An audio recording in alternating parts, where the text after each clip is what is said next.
Are you stuck in the same old routine at work? Do you find yourself hitting a creative wall, unable to see beyond your current perspective? It's time to break free and unlock the power of fresh perspectives.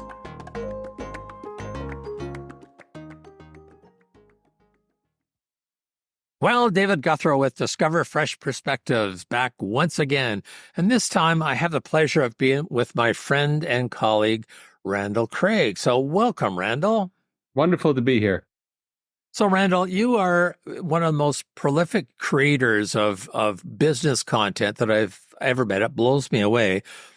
However, you said that you'd be interested in having a conversation about music, which is quite different. So I'd really like to explore that with you just a little bit. And maybe you could tell me about your interest in music. I've heard you play the piano and you're amazing, but I don't normally connect sort of the business content and all the work you do as a consultant with music.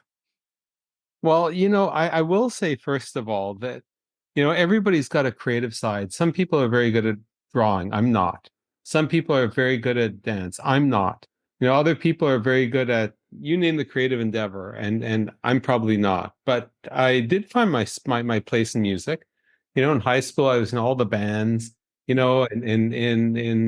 university, I took a course in first year that was music performance, as well as music history, right? But so that's where I've always spent a lot of my time. I enjoy, improvising, and there's no shortage of tunes that are clouding my mind, original tunes that I like to write down. So yeah, that's kind of where it got started, way back in high school, and it's been one of the greatest gifts that I think that I have. It makes life wonderful. Now, where on earth do you find time to do that? And especially to get to the level of expertise that you're at, because you're a busy guy. So, I'll rewind back to maybe high school. And I don't know, I must have been around 15 or so, and I was playing the flute. That's my first instrument. Oh. And I thought, oh, this is a neat tune. Okay, so I learned how to write it down, with musical notations, and then I do some more, and then I'm thinking, well, it'd be kind of nice to have some harmonies here, But sadly, with an instrument like the flute, you can't do harmonies unless you're playing with somebody at exactly the same time, which is impossible. So my parents had a piano in their basement, one that I studiously avoided because my next, youngest sibling, my sister, took piano lessons and she hated it and it sounded terrible. So I avoided it until I thought, well, let me just try, ding, ding, ding, ding, with two fingers, trying to say, oh, that sounds pretty good.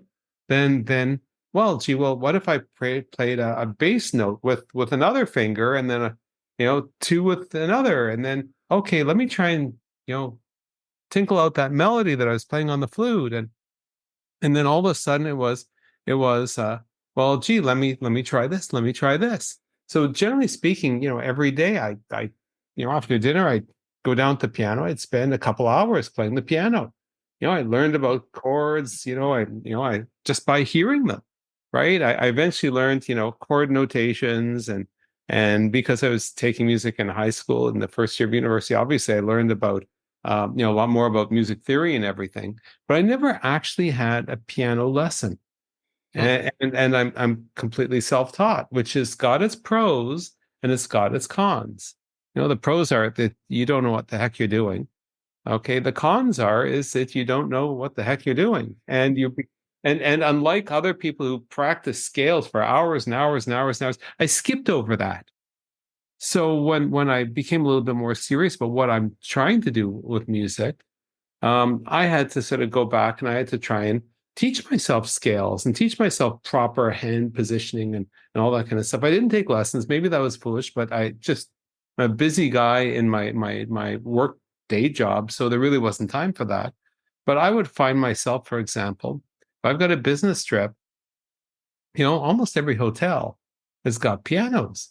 Sometimes they're in conference rooms that are being unused. Sometimes they're in back hallways.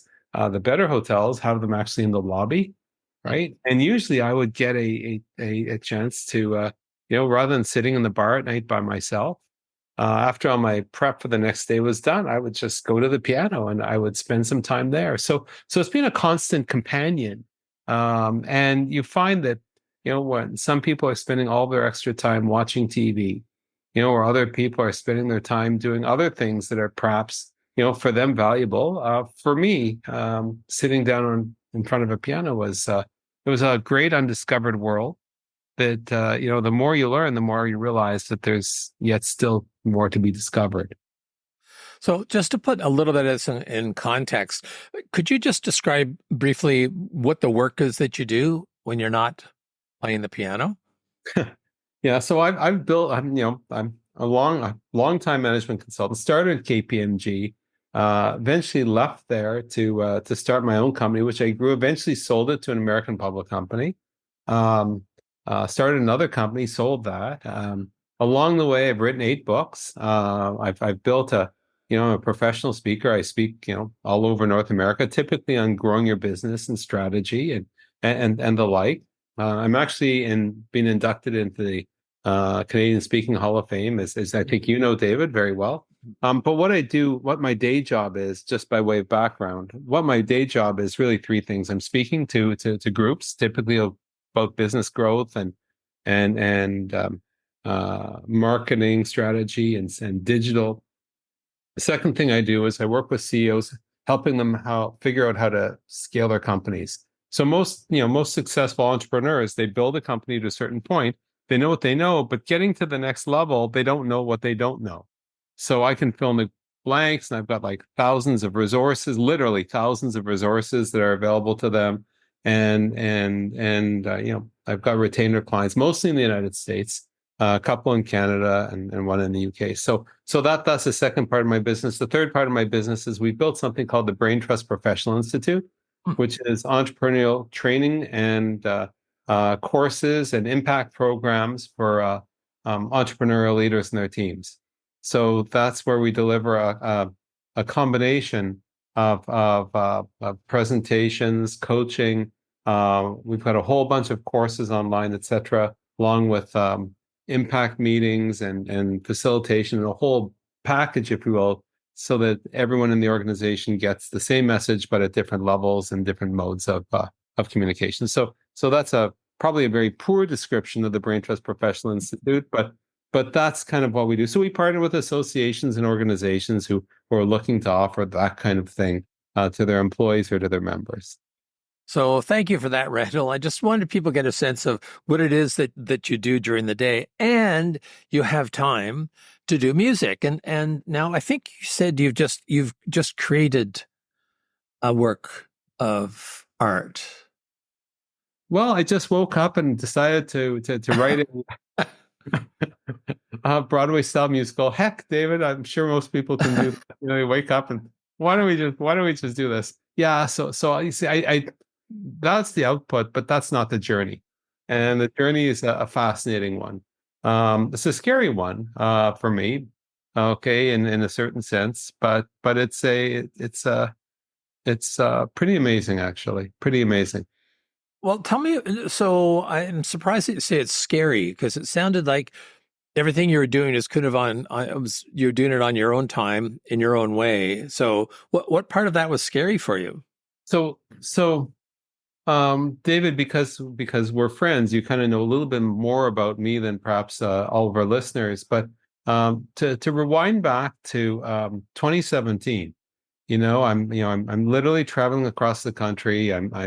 I'm speaking here, there, and everywhere. I'm writing. I'm on the media and everything. Wasn't doing so well. Went to the doc, got a blood test, and was told, you have leukemia. Not exactly what you really want to hear. And it wasn't a particularly good kind of leukemia after either. So into the hospital I went, life on hold. And here I am after several months. And it's a 3-month sort of intensive kind of treatment plan for leukemia. After 2 months, the docs, came into the room, and like a 14 by 14 foot room is kind of your life, literally. And said, "We're very sorry, Mr. Craig, but the treatments we're stopping the chemo. They're not helping." And and here's kind of like the palliative docs, and they know, and blah blah blah blah, and I'm looking around at my family, and they're looking very dour. This is the end of him. And they said, but if we can find a bone marrow transplant donor, and by the way, no one in my family was actually a match, you'll have a 50% chance of living for 2 years, 25% chance of living in five. And I'm thinking, boy, I've just won the lottery. This is a lot better than zero, right? Everyone else is looking like, I'm not so sure about this, right? So my wife says to me, well, if you're going to be in semi-isolation while you're recovering from this bone marrow transplant, how are you going to spend your time? And so I opened my mouth and blurted out, well, I think I'm going to write a Broadway style musical. Immediately thereafter, yeah. Pull that one out of a hat. Well, I had an idea I wanted to do this at some point and everything, honestly. And so, immediately I'm thinking, holy crap, what just came out of my mouth? Okay. And my best friend was there at the time. He was there. He got the bad news, right, as well. And he says, well, how can I help? So I said, well, go to Long McQuaid. There's a studio piano. Here's the model number. Rent it and bring it here at the hospital. And I didn't ask anybody whether I could bring a piano into my room, right? And it was a full size keyboard, with weighted keys and all that kind of stuff. It was a good one, and so in it came the next day, and I was very concerned because if I'm going to play the piano, am I going to disturb everybody? You're just living on the tip of a razor when you're in that particular state. and um, when I was well enough, like almost every day, some days I was not well enough, I would sit up and I'd play the piano, right, for 2 or 3 hours at a time. Because, when you've got that kind of a difficult um, illness, you're lying down every time there's something in your body that is kind of odd. Okay. And there's a million things. You're on like dozens, literally, of prescriptions at the same time. um, you worry about it and you can't do it about anything about, or it's painful, or gee, is this something? Should I tell them about it or whatever? But, you know, um, it's amazing when you're sitting up in front of a piano and you're playing. Okay, you're not wondering, gee, should I get them to give me more drugs to tamp down this pain or this nausea or whatever it happens to be. You're just playing away. So that's kind of where the beginning of this musical sort of that I wrote actually got started. Okay. It got started, within a couple of days. I was sitting with my computer on the bed, and I wrote the lyrics for one particular song, right? It was okay when I ordered from Amazon a whole bunch of books on arranging and composing. I thought I knew how to compose. I do, but I never had arranged anything. And just like so many people know how to write a page or two, when I wrote my first book, I'd never written a piece that was hundreds of pages, right? So there's a newness to it. There's all kinds of fascinating books, jazz voicings for choir, like all kinds of stuff that somebody had spent some time writing. So I was just, I wasn't able to read so well at that point in my treatment, but I certainly had this stack of books. I kind of knew what I was going to write about, the subject matter, and it was 6, 8 months or so before the manuscript was kind of in any point of completion. But during that time, what I could do is I could sit in front of my piano and I could play for several hours, and I could work on the particular themes, musical themes. I could try improvisational versions of certain chord progressions, and just see how they sounded. I could get a sense of how do I take a particular melody, and just by changing some of the, you know, harmonizations, completely change the emotional impact of a particular tune.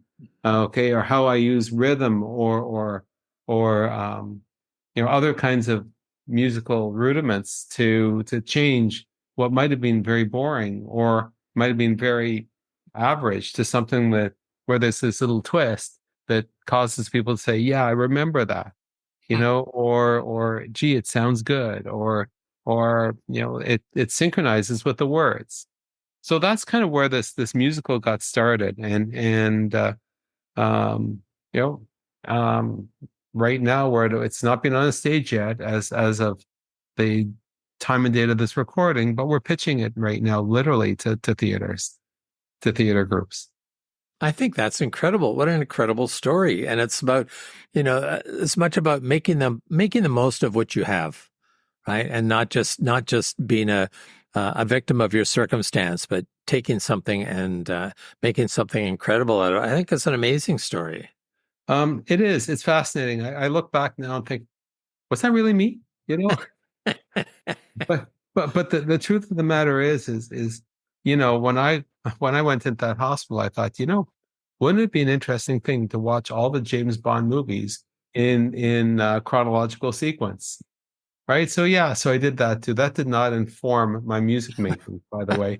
But if you typically like to be busy or to feed your brain just because you happen to have some sort of obstacle, in my case, leukemia, and other people cases it could be a million other things, right? It doesn't mean, I think that too many people, David, there's an expression. Eventually, this will be a keynote of mine. There's this "what if, how might we" kind of mindset that too many people stop asking the "what if" question, and therefore, creativity is snipped off at the root. Okay, or the possibilities of a different alternative are snipped off because there's no exploration of what if something happens. And then other people will not sort of follow through with a how might I for each of those what ifs. How might I? So one of my how might I's is, well, gee, if I'm going to write this thing, maybe I need a piano in the room, right? Maybe I need a bigger monitor in front of my computer so I can sort of see everything, right? Maybe I need to learn how to use a digital audio workstation, a DAW, right? Maybe I need to do this. How might I? How might I? How might I? Right? And so for me, this what if? How might I? Um, you know, Pairing is something that I feel very strongly about. And if I hadn't sort of followed that formula, and believe me, I was not thinking about models and formulas at the time that I did the initial writing, right? It wouldn't have gotten done.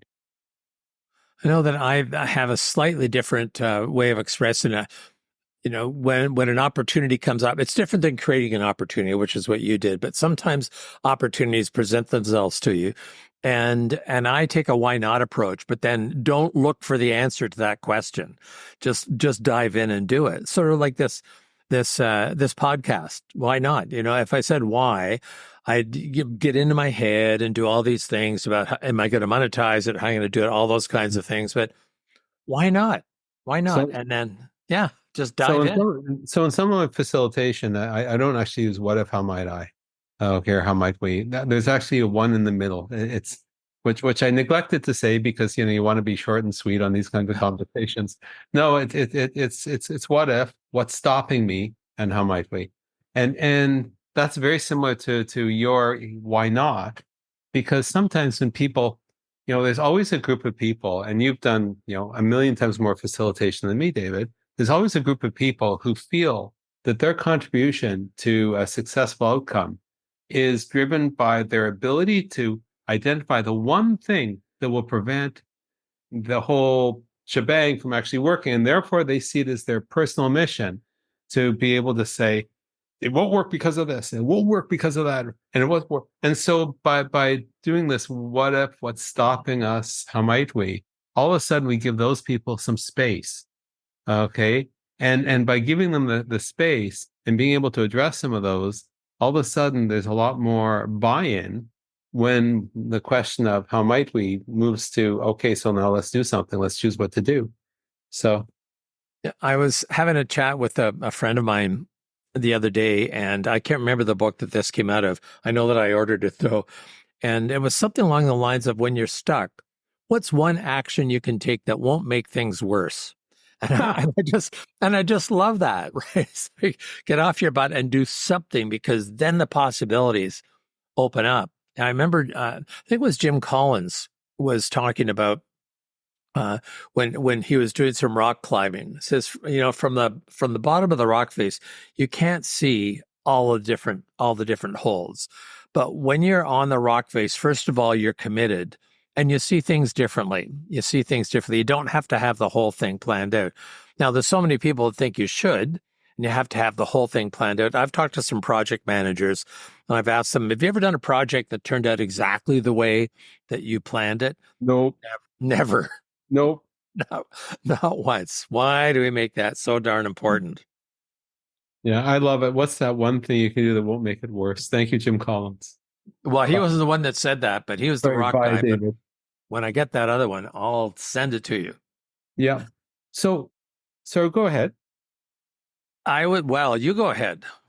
So I was going to say the whole process of writing a musical is fascinating because the question is, well, do you write the music first? Do you write the manuscript first? And for me, it was like, well, some of the tunes I had already inventoried in my mind, and some of the manuscript was written. But after you write the manuscript and you say, oh, this will be a good song for it, and it fits perfectly. And other times it's no, it doesn't. We got to find something. So you compose something uniquely for those particular words.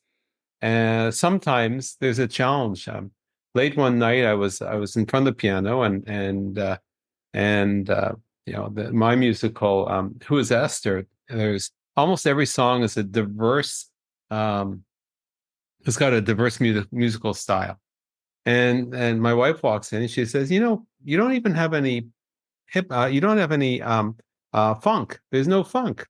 Hmm. So I said, well, gee, I'm just looking for some music for this one particular song. That would really fit. I don't know how I could, how about something like this? Bum, bum, bum, bum, bum, bum, bum. Okay.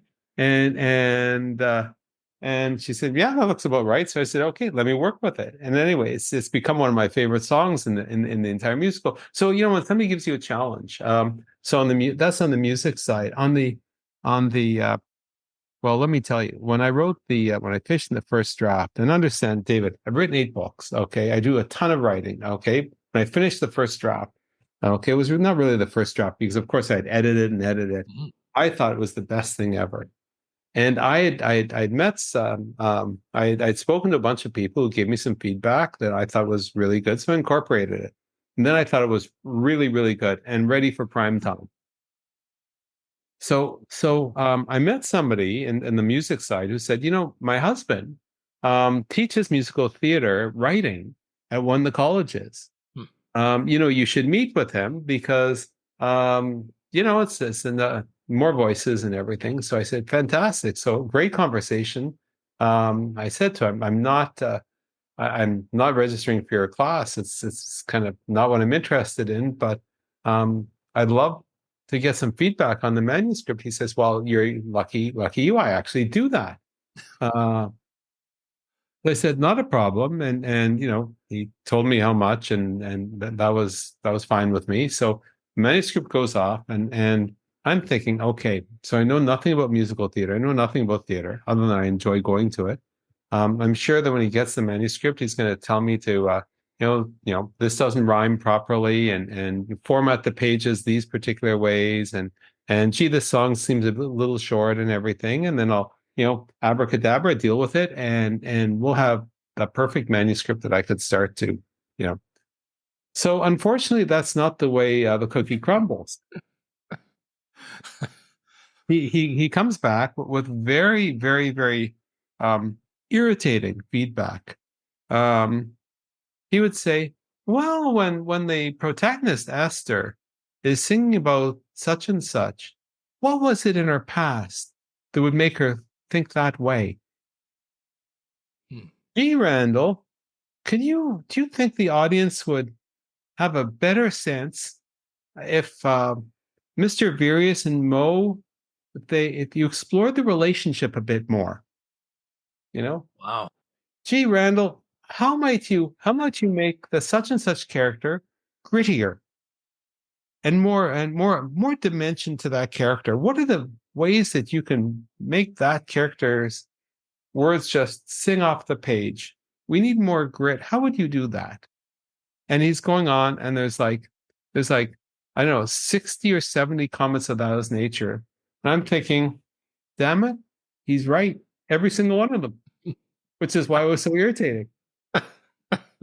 And that was a great lesson for me in several things. Number one, when there's collaboration, when there's diversity of voices, okay, all of a sudden, from that new perspective, you can get a far, far greater output. I mean, you and I both know that from our work with clients.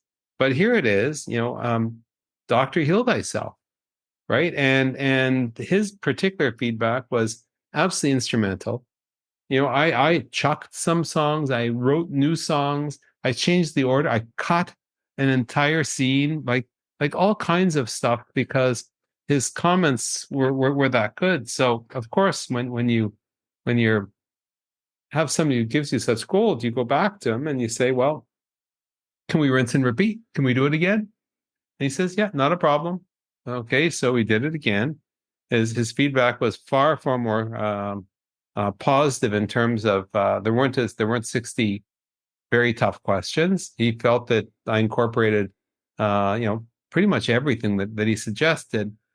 But now that we're here, and then he had a whole bunch of other questions, and it was maybe 30 or so of them, etc. So once again, it was another complete sort of rejig and everything. And the script sings right now. It is emotional. The characters are real. The relationships are ones that you can understand. There's all kinds of cool foreshadowing and callbacks. There's all kinds of poetry that is built into the manuscript, that if you happen to know that some of those poems, you say, oh, this is a pretty cool idea. Like there's so much stuff more in there right now than there was. And as a result, of course, I've done a number of revisions and some smaller revisions, but that was something that made a big difference. And unfortunately, what that means is that you have to go back to the music and make sure the music fits it. Right. And so that was a huge milestone. Well, there's a huge lesson there, which I think is really tough to live these days, which is, who do you listen to? And when you choose to listen to that person, you choose to do something about it. And I think a lot of people, first of all, they don't know who to listen to, right? There's so much polarization these days, and, someone's an expert in everything. So to know who to listen to, but then to have the willingness to, if you're going to ask them, you're kind of beholden to do something about it. And I think that's not just in music, but that's in life. It is, and certainly as a manager, it's always an interesting thing. You ask for feedback from your staff, or you ask your staff to do something or other. Okay, if they give you feedback, are you going to do nothing about it? Are you going to do something about it, right? If you go to your boss, or a client, and you say, "What do you think of this?" and they tell you, you could be like an ostrich, or you could listen to what they're saying and you could act on it. So that's kind of that was like some of the real milestones. One of the things that was very exciting along the process is I had a connection with somebody who was one of the usual suspects of the New York Theater Workshop. Very impressive woman, and she suggested that I submit it as potential workshop material for them. And now I had no idea who the New York Theater Workshop is. When you don't grow up in the theater community, everything's a great mystery. It's a very closed group, unfortunately. But on the other hand, if you keep on pecking away the way I have, you end up making some progress. So New York Theater Workshop, that's where Hadestown, that's where Rent, like there's all kinds of Broadway, you know, hits effectively that got their start there. A very, very impressive place on every dimension.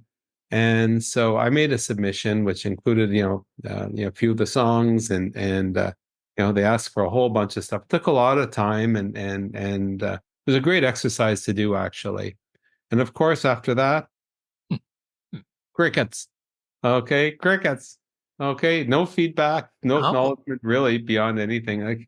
And then their staff changes. So all of a sudden, you don't want to sort of knock on doors, really, when the New York Theater Workshop might even possibly be considering, adding yours to their workshop roster.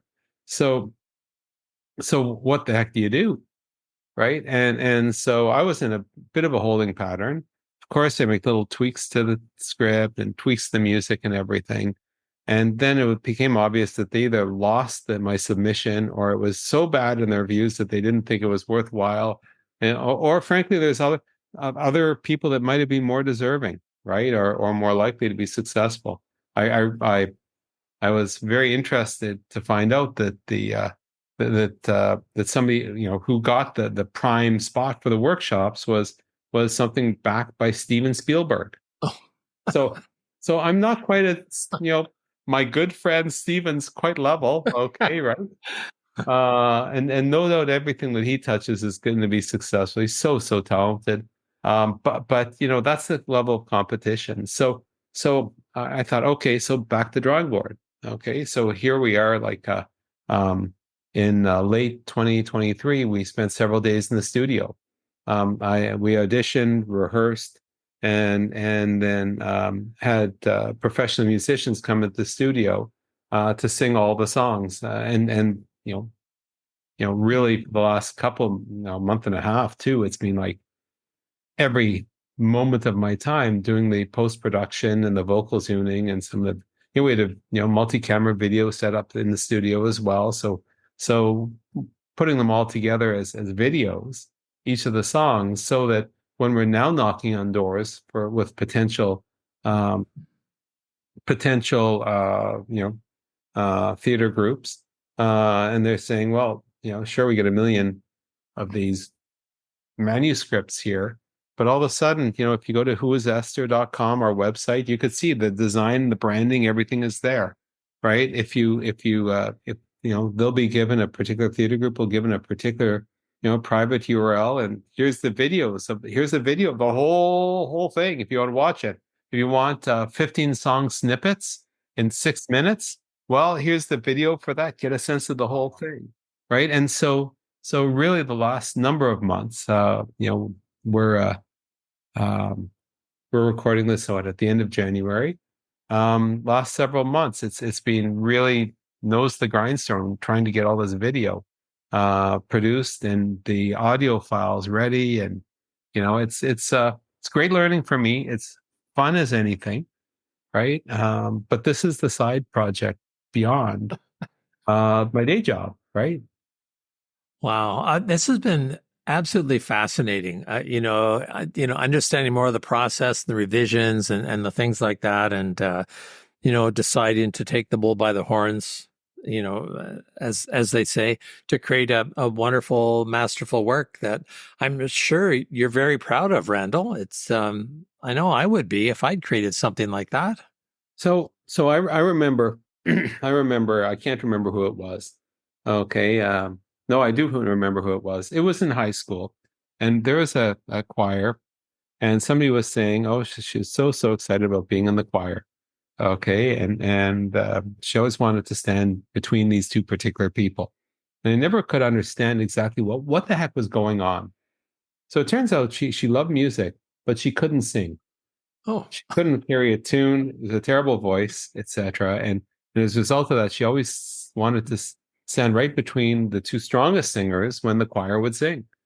Well, as proud as I am about Who is Esther, the fact of the matter is beauty is in the eye of the beholder, or in my case, the ear of the beholder.